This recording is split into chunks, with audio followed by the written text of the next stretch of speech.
Doing all the way down there. We're spoiled for choice when it comes to medical dramas, but there's a brand new series doing big business over in the US, and now Australia is about to fall in love with Doc. Now, before it becomes your new favourite show, we wanted to catch up with leading lady Molly Parker, who you may know from other massive hits like House of Cards and Lost in Space. Paging Molly Parker, aka Dr. Larson, live from Los Angeles. Hi, lovely to see you. It's great to see you. Thanks for having me. Congratulations on this new series. What made you want to dive into the world of hospital dramas with Doc? You know, it wasn't that I was looking to do a medical procedural, certainly, but I was so struck by the sort of potential with this scenario that the show presents. So this woman having lost 8 years of her memory, our show is actually based on a real-life doctor in Italy who had this experience, had a car accident, and I think he lost 12 years and sort of worked really hard to become a doctor again. So that's sort of our starting point, and it's just such a rich, kind of exciting place to begin. Did you have to really look into the story of the doctor in Italy to fully understand what was going on here? Is there a lot of literature, a lot of words written about this condition? Well, he wrote a book, so there was that. I also, you know, part of it is, I mean, you're always sort of taking partly from real circumstance, your own circumstance, and then your imagination as an actor. And so I watched a number of documentaries. I did a lot of reading about amnesia. But at the end of the day, a lot of it happened, you know, through just imagining what would it be like if you woke up and 8 years had gone by and you don't remember any of it. To me, it's a terrifying idea. And I was really struck by just the kind of the opportunity to like tell this story where this woman goes from having been very emotionally shut down to being really dependent and vulnerable on other people.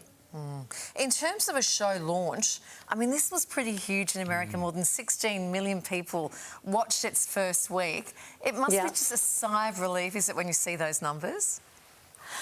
Yeah, it was astonishing. It was not at all what I don't know what I expected. I had a lot of faith in the show. I thought it was a great story, but you never know. You never know how something's going to come together and if people are going to appreciate it. And it's certainly, I mean, I've done a lot of other stuff in my life, but this is the most sort of commercial success that something I've been in has had, and it's something else. It's very audiences all over the world really love medical dramas.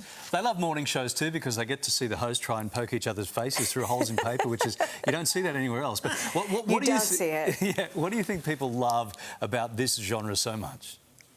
I think that it really has. Look, there's a long history of medical dramas in the U.S. and it has inherent stakes, you know. There's sort of life and death situations, and so it has that going for it. It's also an experience that all of us are going to have at some point. We're all going to be in a hospital at some point, or at the very least a doctor's office, whether it's us or family. So we all have that sort of immediate experience. And you know, it's funny because this show is a medical procedural, but the heart of it, the story, it really puts the relationships first, and this sort of complicated woman is at the center of the story, and the medical procedural kind of happens around that. So we kind of get the best of both worlds. Yeah. There'll be people watching right now who remember you from House of Cards, that hit series. What was it like to work on one of the biggest shows in the world? It was huge. You know, so often when you're working, you're sort of in it, doing it, and I don't really have a sense of how things are going to do outside of that. House of Cards was different because when I started in the second season, so they already had a first hit season, and I was excited to become a part of it. But I don't know, you do this for a long time, and you know, I love the work, I love doing it, I love going to work every day and working hard, and then it has a life of its own, and sometimes it works, sometimes it doesn't. Oh, they're all working for you. Molly, lovely to see you. Thank you so much for sticking around. I know before your segment came up, you were watching from over there in the office and you saw our newsreader try and get us to put our faces through a hole in paper, and you stuck around. I know the temptation would be to get up and go, I'm not doing this show. I like a pun. You stuck around. Thank you so much for that. Lovely to see you this morning. Thank you. Thanks, mate. She so could have been, I'm out of here. Absolutely. I'm out of here. Any other guest would have gone, I'm not being on that show. Doc is available to watch now on 7+, or you can catch it after Farmer Wants a Wife tonight on Channel 7. Everything we're hearing about this show is amazing.